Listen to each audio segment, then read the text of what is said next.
Si jago merah mengamuk di gudang mebel Tarita Banjar Sengguan Abian Base Mengui Badung, Sabtu 9 Juli dini hari.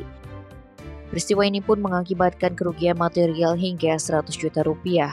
Kasihumas Polres Badung Ibtu Ketut Sudana menjelaskan dari keterangan KD Asradana dan Tito Agus Suryadana kepada polisi, para karyawan terbangun karena mendengar suara ledakan sekitar pukul 2:30. Suara tersebut berasal dari dalam gudang sisi timur. Setelah dicek, para karyawan kaget bukan kepalang lantaran ada kobaran api yang besar. Asradana dan Tito menghubungi manajer mebel Tarita bernama Pandi Gede Cakra yang kemudian melapor ke pemadam kebakaran Kabupaten Badung dan Polsek Mengui. Selanjutnya 8 unit mobil pemadam kebakaran tiba. Api dapat dipadamkan sekitar pukul 4.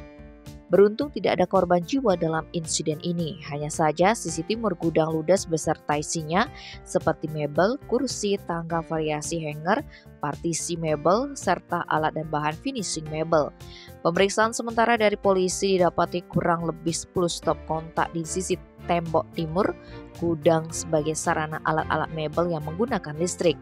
Meski begitu, polisi tetap menyelidiki lebih lanjut penyebab pasti kebakaran. Tim Bali Express melaporkan.